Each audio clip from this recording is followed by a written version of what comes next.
माझ्यावरती विरोधक आरोप करत आहेत, परंतु कसल्याही प्रकारचं त्यांच्याकडे ठोस पुरावे नाहीत, चर्चेला येत नाहीत.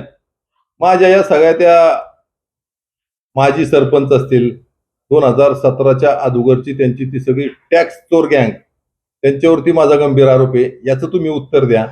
तर तुम्हाला सांगतो, पूर्वी इंडियन ऑइल कॉर्पोरेशनचा टॅक्स होता, इकडं 3,27,000 टॅक्स होता.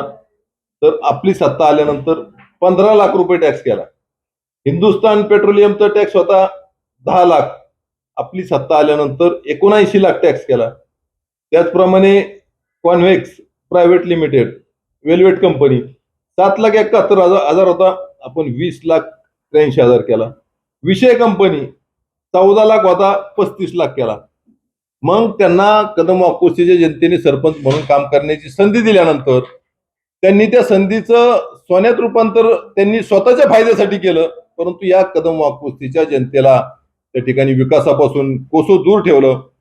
टॅक्स चोर सरपंचांना, माजी सरपंचांना माझा त्यांच्यावरती गंभीर आरोप आहे. तुम्ही टॅक्स तुम्ही का नोंदण्या केल्या नाही, का लोकांच्या हक्काच्या पैशावरती तुम्ही गदा आणली, आणि या कंपन्यांना तुम्ही टॅक्स फेर सर्वेक्षण करणं गरजेचं होतं, टॅक्स वाढवणं गरजेचं होतं, परंतु तुमच्या स्वतःच्या कॉन्ट्रॅक्टमुळे तुम्ही त्या कंपन्यांना टॅक्समध्ये भरीव प्रमाणात सूट दिली आणि कॉन्ट्रॅक्ट घेऊन त्या ठिकाणी कामाला लागलेल्या लोकांकडून सुद्धा तुम्ही प्रत्येकाकडून 5-5 हजार रुपये घेता.